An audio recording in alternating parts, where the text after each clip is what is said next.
தோழர் வணக்கம் தோழர். வணக்கம்.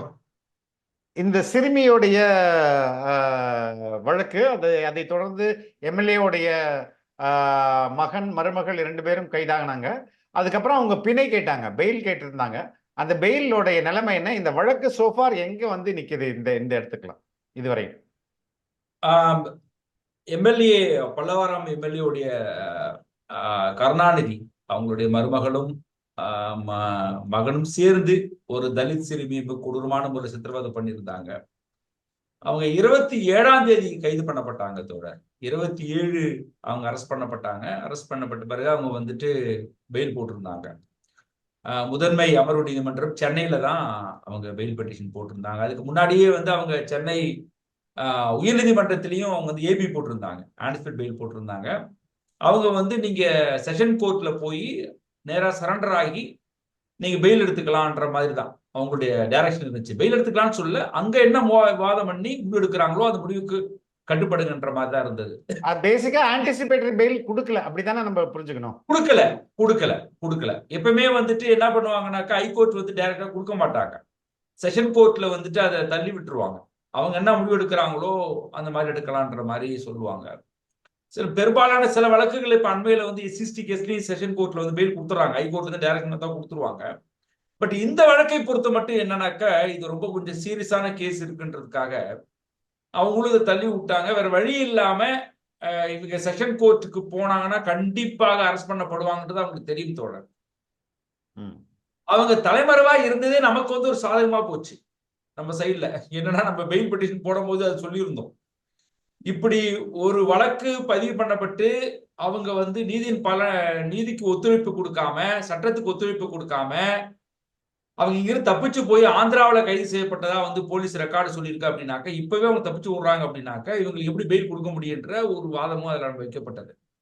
ஸோ நம்ம தரப்புல வந்து பாப்பா மோகன் அவர்கள் வந்து மூத்த வழக்கறிஞர், அவரை கொண்டுதான் நம்ம இதுல ஆஜர்படுத்தணும். அதே மாதிரி கவர்மெண்ட் சார்பாகவும் நம்ம தரப்புல வந்திருந்தாங்க, சிறுமி சார்பாக வந்திருந்தாங்க. அவங்க தரப்புலையும் ஒரு மூத்த வழக்கறிஞர் வந்திருந்தார். இப்ப என்னன்னாக்கா, வெள்ளிக்கிழமை வந்து ரெண்டுத்தையும் அவங்க விவாதம் பண்ணி பார்த்தாங்க நீதிபதி. நேத்து ஆர்டர் போட்டிருக்காங்க, அந்த பெயில் பெட்டிஷன் டிஸ்மிஸ், அவங்க வந்து இன்னமும் பிரிசன்ல தான் இருக்கணும் அப்படின்றதான் அதனுடைய முக்கியமான தெளிவான முடிவா இருந்தது. அந்த டிஸ்மிஸ்க்கான முக்கியமான காரணம் அவங்க என்ன சொல்றாங்கன்னா, இந்த குற்றவாளிகள் வெளியே வந்தாங்கன்னா சாட்சியங்களை அளிப்பார்கள் அப்படின்றதையும் அவங்க வந்து கவனப்படுத்தியிருக்காங்க. ரெண்டாவது வந்து பாத்தீங்கன்னா தொடர், இதுல நிறைய வழக்குகள் வந்து பாப்பா மோகன் அவர் மென்ஷன் பண்ணியிருந்தாரு. பாண்ட் லேபர் அபாலிஷன் ஆக்ட் இது போடல, ஏன்னா இது கொத்தடிமை சிஸ்டமாக இருக்கு. 17 வயசுல அந்த பொண்ணு வந்து வேலைக்கு போயிருக்கிறாங்கன்றது. ரெண்டாவது வந்து பாத்தீங்கன்னாக்க 325ல வந்து ஒரு ஒரு இப்ப அடிஷனலா போட்டாங்க பாருங்க, அந்த செக்ஷன்ல அவங்க பெயில் கேட்கல. ஏன்னா அது ரொம்ப வலுவான செக்ஷன். அது ஏற்கனவே உள்ள அந்த எஸ்சிஎஸ்டி கேஸ்ல அந்த ஜாதி பேரை சொல்லி திட்டுறது, அந்த அஃபென்ஸ்க்கு தான் அவங்க பெயில் பெட்டிஷன் போட்டிருந்தாங்க. அடுத்து வந்து பாத்தீங்கன்னாக்க இன்னும் 164 ஸ்டேட்மெண்ட்லாம் எங்கிட்ட ரெக்கார்ட் பண்ணல. இதுக்கு இடையில இவங்க எல்லாம் விட்டீங்கன்னாக்க மிகப்பெரிய எங்களுக்கு வந்து ஆபத்து இருக்குன்றத நம்ம சொல்லி வந்தோம். எதிர்த்தரப்புல என்ன சொன்னாங்கன்னா, இது ஒரு குற்றவாளிகள் ஒரு பிக் ஷாட்டா இருக்காங்க, சமூகத்துல பெரிய ஆளா இருக்கிறாங்க, அதுக்குன்னே இந்த வழக்கு வந்து இது மாதிரி அவங்க அந்த வாதத்தை வச்சாங்க. ரெண்டாவது, எந்த விதமான சித்திரவதை நடக்கலன்ற வாதத்தையும் அவங்க வச்சாங்க. இதுல வேடிக்கை என்னன்னா, 6 மாசத்துக்கான சம்பளத்தை அவங்க கொடுத்துருக்காங்க. இப்ப நீதிமன்றத்தில் கொடுத்துருக்காங்களா இல்ல முன்னாடியே கொடுத்துருக்காங்களா? நீதிமன்றத்துல கொடுத்துருக்காங்க. இப்ப நீதிமன்றத்துல இருக்கு, நாங்க ரிட்டர்ன் ஆஃப் ப்ராப்பர்ட்டி போட்டிருக்கோம். இன்னொரு பக்கம் அவங்க எங்க நிக்கிறாங்க அப்படின்னா, நாங்க 2 லட்சம் ரூபாய் கொடுத்து அவங்க இது மாதிரி நாங்க அந்த பொண்ணை வந்து காலேஜ்ல சேர்த்து விட்டதெல்லாம் சொல்றாங்க பாருங்க. அவங்களோட transfer certificate, 12th transfer certificate வந்து அவங்க வீட்டுல தான் இருந்திருக்கு. போலீஸ் தான் கைப்பற்றி அதை வந்து நீதிமன்றத்தில் ஒப்படைச்சிருக்காங்க. 12th mark sheet, 12th transfer certificate original, 10th mark sheet எல்லாமே அவங்க வீட்டுல தான் இருந்திருக்கு. அப்ப எப்படி வந்து நீங்க ஒரு காலேஜ் சேரணும் அப்படின்னாக்க இந்த சர்டிபிகேட் எல்லாம் கொடுக்கணும்ன்றது ஒரு இடம் இருக்கு. ஆமா, கண்டிப்பா காலேஜ்ல கொடுத்துடணுமே. ஆமா. அப்ப இது எல்லாமே நம்ம வாதமா முன் வச்சோம். இந்த மாதிரி இந்த 325ல போடல, இன்னொன்று வந்து 164 ஸ்டேட்மெண்ட் எங்களுக்கு வந்து பிக் ஷாட்டா இருக்கிறாருன்றதெல்லாம் எங்களுக்கு வந்து முக்கியத்துவம் இல்லை அப்படின்னாங்க. அதுல இன்னொன்னு, எதிர்த்தரப்பு வைக்கல, அந்த வாதத்தை வைத்திருந்தாலும் கூட பிக் ஷாட்டா இருப்பதே வந்து இந்த வழக்குக்கு வந்து பிரச்சனைன்றது நம்ம சிறப்புல வந்து சொல்லியிருக்க முடியும். ஏன்னா இப்ப எஸ் வி சேகர் கேஸ் வந்துச்சு. இப்ப எஸ் வி சேகர் வந்து பெண் பத்திரிகையாளர்களை வந்து நான் இழிவுபடுத்துறதா வந்து நான் பண்ணல, நான் வந்து ஜஸ்ட் ஷேர் பண்ணேன் அப்படின்னு சொல்லும் போது நீதிபதி சொன்னாங்க, நீ சாதாரணமான ஆளா இருந்தா பரவாயில்ல, இன்ஃபுளுயன்ஸ் பண்ற ஆள் நீ, இன்ஃபுளுயன்ஸ் பண்ற ஆள் நீ எப்படி வந்து இதை வந்து நீ சாதாரணமா சொல்ல முடியும்? இது சாதாரணமான ஆளுக்கும் உங்களை அப்படி பார்க்க முடியாது. நீங்க இன்ஃபுளுயன்ஸ் பண்றனால உங்க மேல எங்களுக்கு அதிகமான சந்தேகத்தையும், நீங்க இன்னும் சட்டத்தின் இப்படியே கெடுக்கப்படியாத அவங்களை பார்க்க முடியுன்றது நீதிபதி சொல்லியிருக்காங்க. சோ அதே மாதிரி அவங்க பிக் ஷாட்னு அவங்களே சொன்னாங்கன்னா அது அவங்களுக்கே எதிரான வாதம் சொல்ல வரேன் நான். நாங்க வந்து சமூகத்துல பெரிய ஆளா இருக்கிறோம் அப்படின்னாக்க, இப்ப அந்த பெட்டிஷன் அப்படிதான் டிஸ்மிஸ் பண்ணப்பட்டிருக்கு. இவங்க வந்து மட்டப்படுவாங்கன்றது. சோ இது எல்லாமே வச்சதான் கவர்மெண்ட் தரப்புலையும் வந்து எதிர்ப்பு தெரிவிச்சாங்க. இது இந்த நிலையில எதிர்ப்பு தெரிவிச்சாங்க. இதுக்கு இடையில இன்னைக்கு ஸ்டேட் விமன் கமிஷனுடைய சேர்பர்சனும் வந்து ஸ்பாட்டுக்கு வந்து அவங்கள பார்த்துட்டு போயிருக்காங்க. இப்ப தோழர் இது அடுத்தது எப்படி நகரும்? இப்ப எவ்வளவு நாள் இவங்களுக்கு ரிமாண்ட் எக்ஸ்டெண்ட் பண்ணிருக்காங்க? இந்த வழக்குகள் எப்படி தொடரும்? இன்னும் அடுத்தது அவங்க உயர் நீதிமன்றத்துக்கு போவாங்க. கண்டிப்பாக பெயிலுக்கு போவாங்க. இப்ப இதுவரை அவங்க 10 நாள் சிறையில முழுமையா இருந்திருக்கிறாங்க. அட்லீஸ்ட் வந்து ஒரு 15 நாளாவது இந்த வாதத்துக்கு உள்ள இருக்கணும். சோ அவங்க கண்டிப்பாக வந்து உயர்நீதிமன்றம் போவாங்க. உயர்நீதிமன்றம் போகும்போது நம்ம தரப்புல இன்னும் கடுமையான ஆட்சேபனை அங்கேயும் தெரிவிப்போம். ஏன்னா நீங்க தொடக்கத்துல சொல்லியிருந்தீங்க இது மாதிரி பெயில் கேட்கும்போது அந்த பாதிக்கப்பட்ட விக்டிமோடைய ஒப்பீனியனை கேட்கணும் அப்படின்னு சொல்ற மாதிரி எஸ்எஸ்சி ஆக்ட்ல அப்படி ஒரு பிரிவு இருக்கு, அவங்களே கேட்கணும் அப்படின்னு சொல்லியிருந்தீங்க. அப்படி கேட்கப்பட்டதா? அப்படி இருக்கும்போது நம்ம வைக்கிற வாதத்தையும் நீதிமன்றம் எடுத்துக்கிச்சா? இல்ல இப்ப அந்த பொண்ணு முன்னாடி நிறுத்தி வைக்கப்பட்டிருந்தாங்க. அன்னைக்கு கோர்ட்ல வந்து ஜட்ஜு முன்னாடி எங்க வழக்கறிஞரோட அருகாமையில தான் அவங்க எதிரில் நிக்க வச்சு அவர் வாதாடினார். அதனால வந்து அவங்க அது ஏன்னா இந்த பாயிண்ட்லயே அவங்க கிட்டத்தட்ட அன்னைக்கு நடந்ததுல வந்து கிட்டத்தட்ட 1 hour வந்து நம்ம கேஸ் மட்டுமே போச்சு அன்னைக்கு கோர்ட்ல. இந்த பெயில் பெட்டிஷனுக்கான இது போச்சு. அது நம்முடைய வழக்கறிஞர் பாப்பா மோகன் சார் வந்து கிட்டத்தட்ட ஒரு 35 to 40 நிமிஷம் பேசினார். அதுல உள்ள கேப்ஸ் எல்லாம் நம்ம கிளியரா அவர் விளக்கினாரு. அவங்க கவர்மெண்ட் சைடுல ஒரு 10 நிமிஷம் பேசினாங்க, எதிர்த்தரப்புல ஒரு 10 நிமிஷம் பேசியிருப்பாங்க. அப்ப அவங்க வந்து ஜட்ஜி எல்லாத்தையும் குறிச்சுக்கிட்டாங்க.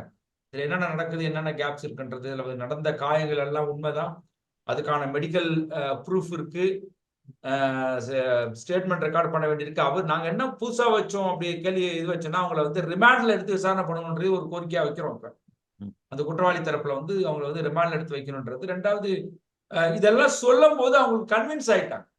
சில நேரங்கள்ல வந்து நான் கணிக்கிறது என்ன அப்படின்னா, ஒருவேளை அவங்களுக்கு இன்னும் கொஞ்சம் கன்வின்சிங், அதாவது ஒரு நீதிபதி மனசுக்குள்ள இதுல ஏதாவது தெளிவு பெறணும்னா சில சமயம் வந்து ஜட்ஜிட்ட விக்டிம்கிட்ட கேட்டிருப்பாங்க. நம்முடைய இது அவதானிப்பு தான். ஒருவேளை அவங்க வந்து இதை டிஸ்மிஸ் பண்ணாம பெயில் கிராண்ட் பண்ணி இருந்தாங்கன்னா விக்டிம்கிட்ட கேட்கலன்ற ஒரு இது வந்திருக்கும். இப்ப புரியுது.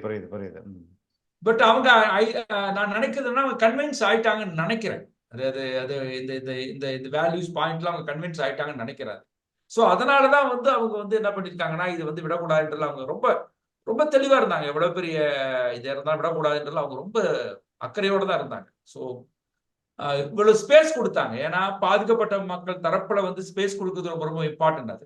அதனால இதுல உள்ள ஸ்பேஸ் கொடுத்தாங்க.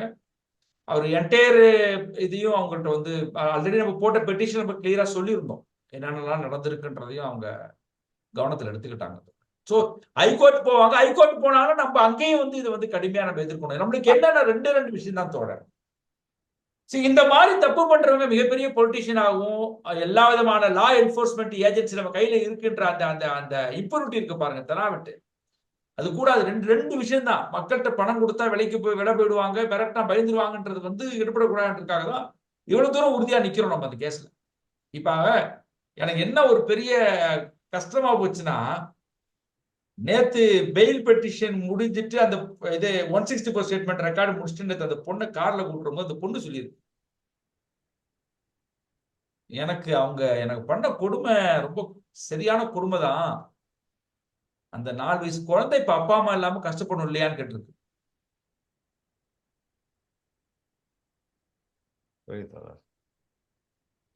இது வந்து இந்த பொண்ணு கேட்கறான், அந்த அப்பா அம்மா இல்லாம அந்த பொண்ணு ரொம்ப கஷ்டப்படும், அது பாவம், அதுக்கு உடம்புல சில சமயம் வந்து வியர்க்கும், சில இடங்கள்ல வந்து அதுக்கு காயங்கள்லாம் வரும், அந்த குழந்தை பாவம் அம்மா இல்லாம கஷ்டப்படும் இல்லை அப்படின்னு சொல்லிச்சு. எனக்கு இது ரொம்ப எமோஷனலா இருந்தது. இந்த பொண்ணு வந்து எனக்கு பண்ணது கொடுமைதான், இருந்தாலும் அந்த அந்த 4 வயசு குழந்தை அதுக்கு இது பாக்குது. கோர்ட்ல அவங்க ஆப்போசிட் அட்வொகேட் இந்த வார்த்தை வைக்கிறாரு, ஒரு 4 வயசு குழந்தை இருக்கு அவங்களுக்கு, அப்படியாவது பெயில் கொடுங்க அப்படிலாம் வைக்கப்பட்டது. பட் ஆனா நம்ம அதாவது வந்து பாதிக்கப்பட்ட ஒரு பெண் வந்து அந்த பார்வையில பாக்குறான். கரெக்ட். அது வந்து எனக்கு ரொம்ப எமோஷனலா இருந்துச்சு. நீங்க அந்த பொண்ண பொய் சொல்றான்ட்டு இவனுங்கெல்லாம் சொல்றானுங்கல்ல, பல பேர் வந்து பணத்துக்காக அந்த பொண்ணு பொய் சொல்றான்னு சில பேர் எழுதுறான் பாருங்க, பேசுறான் பாருங்க. இது ரொம்ப பெரிய அயோக்கியத்தனம் அது. அந்த பொண்ணு சொல்றா ஒவ்வொரு நாளும் வாங்க நான் இதுல ஒரு சின்ன தெளிவு, இப்படி பேசுறவர்கள் எல்லாம் நம்ம வந்து 2 விதமா பார்க்கணும். ஒண்ணு, சில நேரங்கள்ல காவல்துறை ஒரு பொது புத்திய மக்கள்கிட்ட ஒரு பிராடரான ஒரு பப்ளிக் ஒப்பீனியனை உருவாக்குவதற்காக காவல்துறை சில நேரங்களில் இந்த மாதிரி வேலைகளை செய்கிறதா, இல்ல இவங்க வந்து பணம் வாங்கிட்டு இது மாதிரி போய் பேசுறாங்களா? இல்ல தோழர், இவங்க 2மே நடக்கும், 2மே நடக்கும். நீங்க நான் நினைக்கிறேன் இதெல்லாம் பணம் வாங்கிட்டு தான் இந்த மாதிரியான குரூப் பேசுறது. இவனுங்களுக்கெல்லாம் ஏதோ வந்து பின்னாடி இருந்து ஒரு பணத்தை பெருசா வாங்கிக்கிட்டு, நீங்க வேற வழியில் இல்ல தோழர், ஒட்டுமொத்த சமூகமும் அந்த பக்கம் அந்த பொண்ணு பக்கம் நிக்குது. இப்ப என்ன பண்ண முடியும்? இப்ப இந்த பொண்ணை வந்து என்ன பண்ண முடியும்? அசிங்கப்படுத்த முடியும். ஒருத்தன் போடுறான், அந்த பொண்ணுக்கு வந்து அபாஷன் நடந்தது, எவ்வளவு இதெல்லாம் நாளைக்கு கேஸ்ல வந்து விக்டிம் வந்து இது பண்ற வச்சு உள்ள கடுமையான தண்டனை உண்டு. எஸ்சிஎஸ்டி சிறுமிகளை வந்து அபாஷன் லெவலுக்கெல்லாம் ஒருத்தன் எழுதுறானா, அதெல்லாம் எடுத்து சேவ் பண்ணி தான் வச்சிருக்கோம். இது எல்லாமே வந்து அயோக்கியத்தனமானது. அவன் அவன் போடுறானே, அவன் பொம்பளை பிள்ளைக்கு இப்படி நடந்தா போடுவான் அவன்? கேட்கிறேன் நான். அந்த அப்படிலாம் எழுதுறானுங்க. இதெல்லாம் பார்க்கும்போது என்னன்னா, நீ உண்மை சொல்லுதா பொய் சொல்லுதான்ற இடத்துல நிக்க வேண்டியது இருக்கு. நான் அந்த பொண்ணுக்கு வந்து பல பேருக்கு காதல் கடிதம் எழுதுறான். இதெல்லாம் வந்து உருட்டுற வாதம். டேய், அவன் பல பேருக்கு கடிதம் எழுதுறான், அடிச்சாங்களா இல்லையா?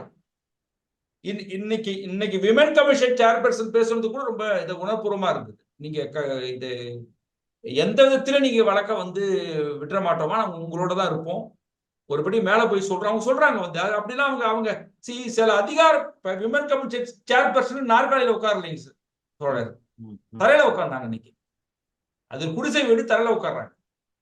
உட்கார்ந்து அவங்க சொல்றாங்க, பார்ட்டி ஆளுங்கட்சியாக இருந்தாலும் பரவாயில்ல, நான் வந்து கண்டிப்பாக வந்து நான் கவர்மெண்ட் ரெக்கமெண்ட் பண்றேமா, உனக்கான நீதிக்காக தான் ரெக்கமெண்ட் பண்ணுவேன், நீ வந்து விட்டுற முடியாது, விட்டுற மாட்டோம், நீங்க பயப்படாதீங்கன்னு சொல்லி ஈவன் பிபி கூட சொன்னாரு, நீங்க சந்தேகப்படாதீங்க, திமுக தான், திமுக எம்எல்ஏ இருக்கான்றது, ஆளுங்கட்சி எம்எல்ஏ இருக்கின்றதுக்காக உங்களுக்கு எதிராக இருப்பாங்க, சந்தேகப்படாதீங்கன்னு சொல்றாங்க. பட் நம்ம அது எதுவுமே நம்ம நம்புறது இல்லை. இதுல போலீஸ்லயும் நிறைய உள்குத்துலாம் இருக்குன்னு தோழர். அவங்க அரெஸ்ட் பாத்தீங்கன்னா வெளியில வரல இதுவரை. கேரக்டர் மீடியால பாருங்க.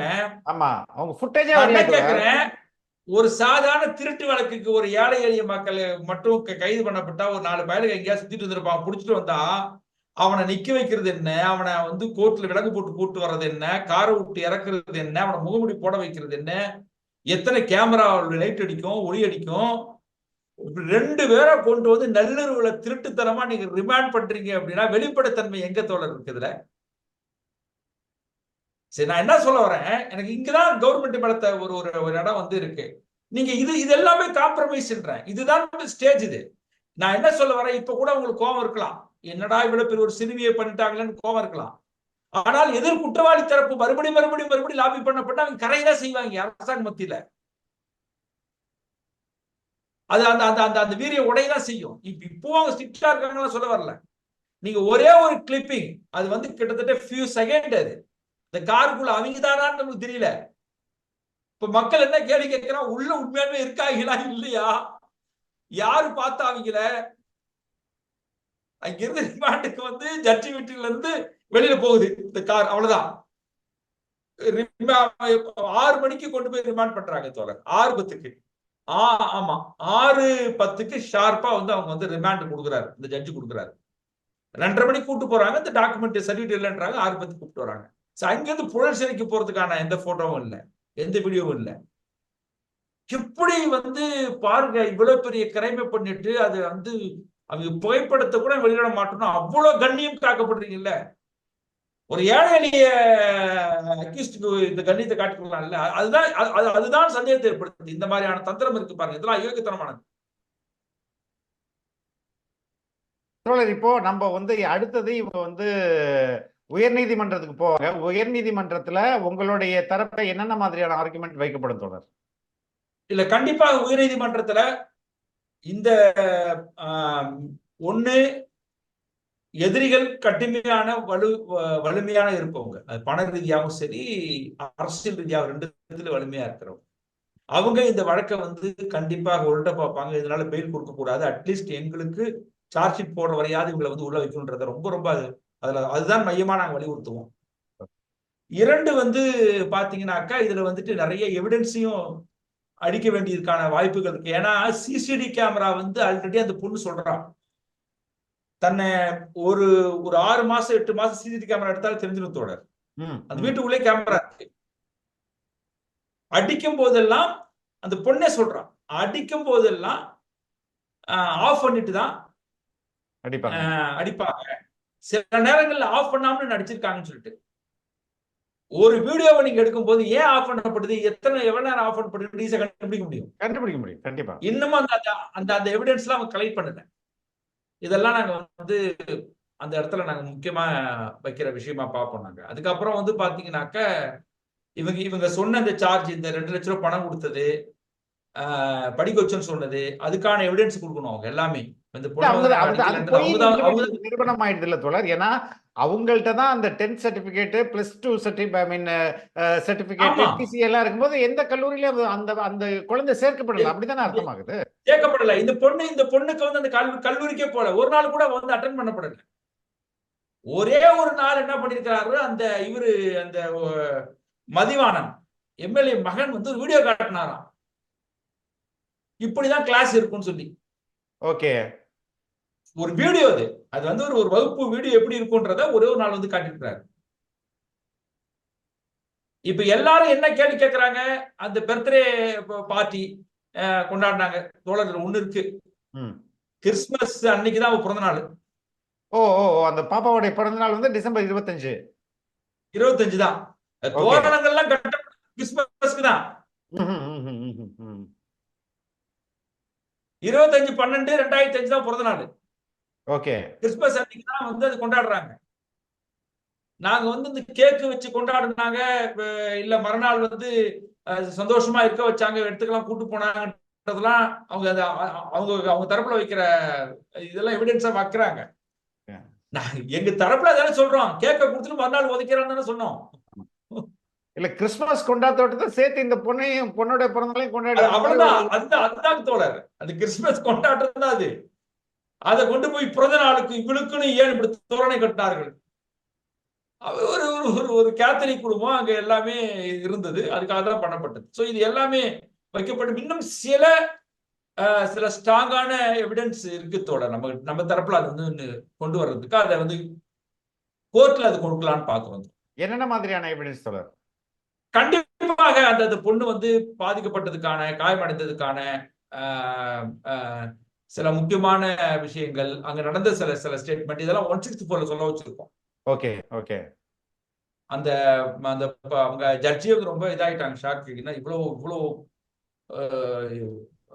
ஹெவியா இருக்கு, இவ்வளவு பெரிய ஸ்டேட்மெண்டா இருக்குன்னு அவங்களால அதை கண்டினியூ பண்ண முடியல. திருப்பி 164 நாளைக்கு கண்டினியூ ஆகுது. Okay okay okay. 164 எவ்வளவு பெரிய குற்றங்கள் எல்லாம் வந்து ஈஸியா எழுதி வாங்க முடியும், அவ்வளவு ஹெவி இருக்கு அதுல. ஒவ்வொரு நாளும் அவர் அனுபவிச்ச துன்பங்கள்லாம் இருக்காது 164 ஸ்டேட்மெண்ட்ல. ரெண்டாவது வந்து எவ்வளவு பெரிய இதை வந்தாலும் நாங்க சந்திக்க தயாரா இருக்கிறோம், என்ன விதமான எவிடன்ஸா இருக்கிறது. ரெண்டாவது எஸ்சிஎஸ்டி ஆக்டை பொறுத்தவரை குற்றவாளி தரப்பு தான் தாங்கள் குற்றவாளி இல்லை என்பதை நிரூபிக்கணும். கரெக்ட். பாதிக்கப்பட்ட தரப்பு கிடையாது. சோ என்னென்னலாம் இந்த இன்வெஸ்டிகேஷன் பண்ணணும்ன்றத நாங்க சில பாயிண்ட்ஸ் எழுதி வச்சிருக்கோம். அது கண்டிப்பா அது நீதிமன்றத்தில் கொடுப்போம்.